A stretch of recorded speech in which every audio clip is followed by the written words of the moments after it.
disculpe si no entiende lo que canto. Tal vez hablamos lengua diferente. Usted reniega siempre de estos pagos y yo quiero y admiro a nuestra gente.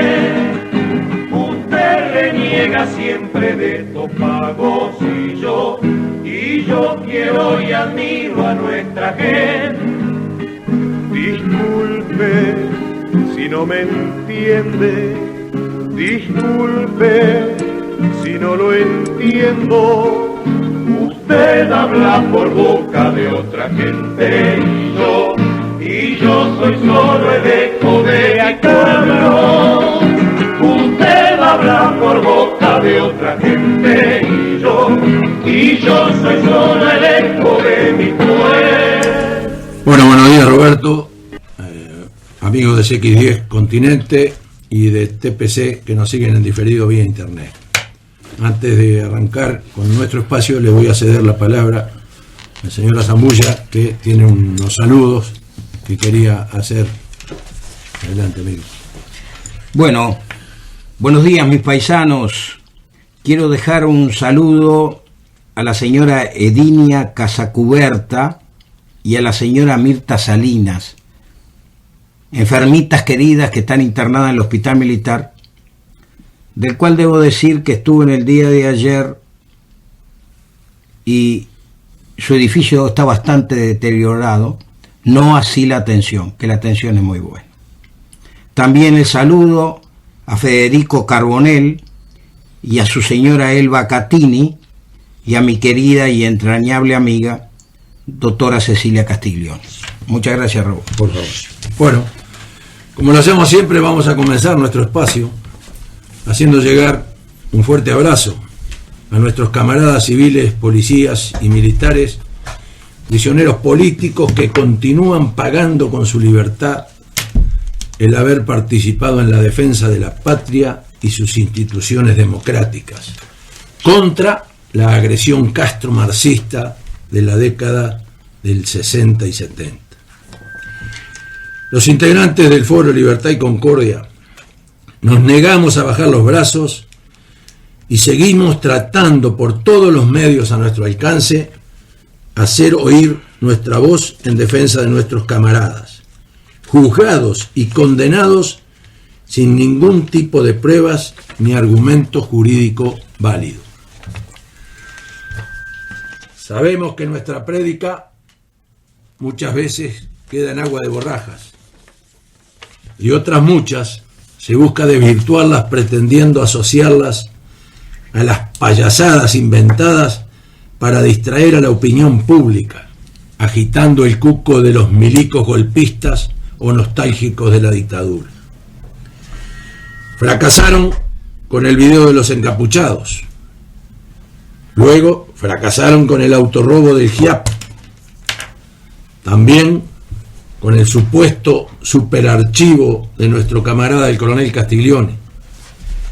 Y por último, con el peligrosísimo el Comando Barney. Estamos vivos, somos el Foro Libertad y Concordia. Y mientras haya un forista vivo, seguirá portando el emblema de libertad para nuestros camaradas y concordia entre los orientales, demócratas y bien nacidos. Dicho esto, vamos a referirnos en el espacio de hoy, en primer lugar, a un hecho que comentó detalladamente el amigo Patrone, hecho que conmueve la sociedad hipócrita que hoy llora masivamente a quien hasta ayer no iban 200 personas a escuchar. Y me refiero a Daniel Biglietti, el folclorista, nacido en el hospital militar por ser hijo no de un músico como venden los medios, sino de un militar que en sus ratos libres tocaba algún instrumento. Era hijo y sobrino de militares. Su padre, coronel Cedar Biglietti, y su tío, coronel Yamandú Biglietti. Muy bien. Tenía teníamos pensado hacer una pequeña reseña de este personaje, pero creo que ya quedó sumamente explicitado por lo comentado por Roberto Patrón. Clarito lo de Mercedes, la señora Mercedes Vigil, ¿no? A esto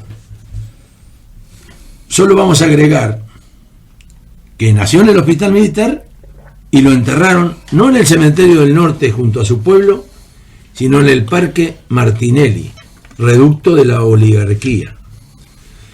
Sumando a lo expresado por Mercedes Vigil, vamos a decir lo que leímos en un tuit que me hiciera llegar un camarada y que dice textualmente y lo pinta: se fue Biglietti y no solo no desalambraron, sino que le venden la tierra a los extranjeros y traen papelera de Finlandia.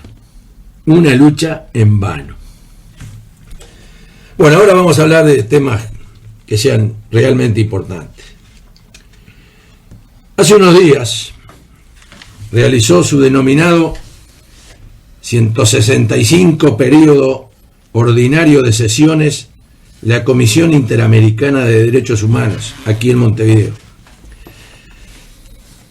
Este nombre rimbombante, traducido al buen castellano uruguayo, significa meterse en asuntos de cada nación, pretendiendo tener injerencia en decisiones políticas o jurídicas, siempre y cuando no vayan en dirección a sus cada vez más desenmascarados intereses. Son sediciosos de la democracia, de la autodeterminación de los pueblos y de la independencia de poderes de una nación libre y soberana. No llama la atención, por eso, la forma en que fue destratada y literalmente empujada y expulsada de la sala de sesiones la asociación civil Puentes para la Legalidad de la hermana República Argentina, que dedica su trabajo a denunciar las violaciones de los derechos humanos que sufren los que están imputados por delitos de lesa humanidad. 3 de sus representantes dentro del recinto no pudieron emitir ninguna expresión, ya que fueron violentamente cercados y obligados a retirarse por la fuerza y entre abucheos. Y la comisión, ni una palabra.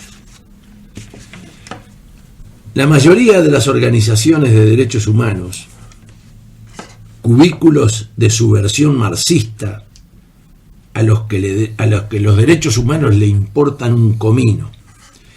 Y en esta definición incluimos a la Comisión Interamericana, cuya militancia izquierdista y destructiva de las sociedades ha quedado en evidencia una vez más al rechazar sin ninguna explicación la participación de la ya citada Puentes para la Legalidad, como también de la agrupación Justicia y Concordia, también de la República Argentina. La razón verdadera se sabe. Los que fueron rechazados luchan porque se exponga la verdad completa de los hechos ocurridos en la década del 70. Esto no lo pueden soportar los curreros de los derechos humanos, porque aunque la convocatoria rezaba memoria, verdad y justicia, su finalidad no es ni la memoria de la realidad, ni la verdad en absoluto, ni mucho menos la justicia. Su objetivo es la tergiversación del pasado para envenenar el futuro, la tergiversación de la verdad para envenenar a los jóvenes y la tergiversación de la justicia para corromperla como vienen haciendo los últimos años. Es decir, su objetivo es lisa y llanamente la venganza. Solo para recordar, amigos, digamos que la norma que rige la Convención Americana de Derechos Humanos en su artículo 1 establece: los estados partes en esta convención se comprometen a respetar los derechos y libertades reconocidos en ella y a garantizar su libre y pleno ejercicio a toda persona que esté sujeta a su jurisdicción, sin discriminación alguna por motivo de raza, color, sexo, idioma, religión, opiniones políticas o de cualquier otra índole, origen nacional o social, posición económica, nacimiento o cualquier otra condición social. Y el artículo 2 establece que para la Convención, persona es todo ser humano. Parafraseando en algunas expresiones de nuestro presidente, la verdad que se pasan por el forro la normativa, cuando no es aplicable a sus intereses.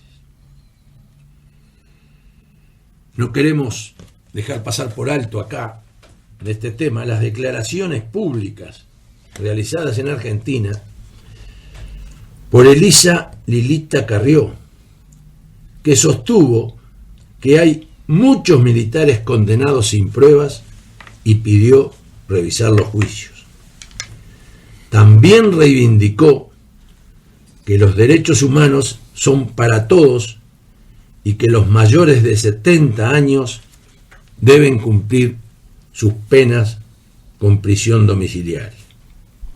Aquí hay que tener en cuenta dos cosas. Las declaraciones las hizo antes de las elecciones legislativas. Y en estas elecciones fue la gran triunfadora con más del 50% de los votos. Una luz de esperanza. Tal vez no todo está perdido. Tal vez acá algún político se decida a defender los derechos humanos iguales para todos. Porque mientras tanto, acá en el paisito, el pasado 19 de octubre, en la Cámara de Diputados, quedó aprobada la Fiscalía Especializada en Crímenes de Lesa Humanidad. Recordemos que esta Fiscalía ya había sido aprobada por unanimidad en el Senado en mayo de este año. Ahora, en diputados, fueron 65 votos en 82 presentes. Arrancamos con que había 17 que no estaban, que seguramente no era por principio que no estaban.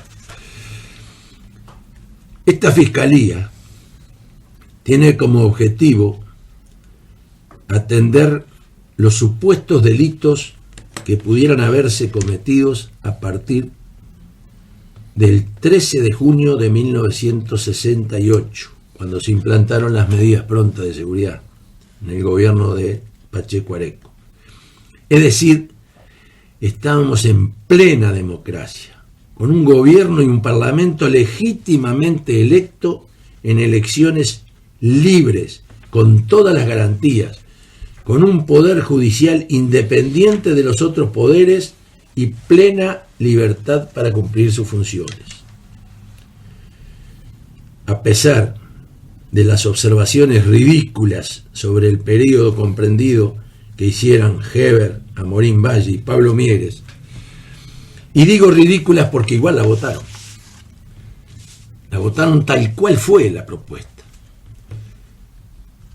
Una vez que la misma sea ratificada por el Poder Ejecutivo, automáticamente, ténganlo presente, pasarán a ser posibles involucrados en supuestos crímenes de lesa humanidad o terrorismo de Estado todos los que integraban la 39ª legislatura de la Cámara de Senadores y la 40ª legislatura de Representantes, todos ellos electos en 1967. Y aquí viene lo interesante. Estuvimos repasando la integración de las mismas. Encontramos algunos nombres que no podemos ni queremos dejar de mencionar. Ahí aparecen Amílcar Vasconcellos, Manuel Flores Mora, Carlos Julio Pereira, Wilson Ferreira Aldunate, Eduardo Paz Aguirre, Martín Echegoyen y hasta el mismo Julio María Sanguinetti. Menudo homenaje le están haciendo los actuales legisladores a figuras históricas de sus partidos, y me refiero a los partidos fundacionales. Porque recordemos que este Parlamento fue el que encomendó a las Fuerzas Armadas la lucha contra la subversión el 9 de septiembre de 1971. A partir de ahora pasan a ser supuestos cómplices o coautores, o vaya a saber, o ideólogos, autores intelectuales, como le quieran llamar. Pero encontramos otros nombres en esta legislatura que tampoco vamos a pasar por alto. Por ejemplo, aparece Jorge Larrañaga y Larraz, padre del senador Jorge Larrañaga. También aparece Mario Heber, padre del senador Luis Alberto Heber. Aparece Alberto Abdala, tío del diputado Pablo Abdala, pero también aparece su padre, Carlos Abdala, como ministro de Trabajo del presidente Bordaberry. Otros nombres que también aparecen son Ernesto Amorín Larrañaga, tío, y Julio Amorín Larrañaga, padre, que era ministro de Bordaberry también, padre del senador Amorín Valle. O sea, que aparte del agravio partidario a la memoria y a la trayectoria de estos legisladores de antaño, sumémosle el agravio familiar. Cría cuervos y te arrancarán los ojos, o más bien te botarán la fiscalía. Agreguemos también, que lo dejamos para último, que también aparecen los nombres de Rodney Arizmendi, Selmar Michelini y Héctor Gutiérrez Ruiz. Pero seguramente estos no corren el riesgo de ser mencionados como posibles involucrados en nada, a menos que se entrara a investigar, por ejemplo, el oro de Mailos otra vez y las consecuencias que puede haber tenido. Bueno, gracias a la actuación de estos legisladores actuales, ahora tiene luz verde el superfiscal, cada vez más soberbio y omnipotente, Jorge Díaz, que pisotea fiscales, menosprecia a los parlamentarios y a las instituciones, se permite juzgar fallos de la Suprema Corte, pero seguramente no estaremos en este mundo para verlo, pero algún día tendrá que explicar ante esa misma justicia que hoy menosprecia y menoscaba qué fue que pasó aquella noche cuando, siendo juez de crimen organizado, no autorizó a la policía a ingresar a la casa del contador Feldman. Y también aclarar a quién pertenecían esas armas y dónde fueron a parar las mismas. Hasta el miércoles.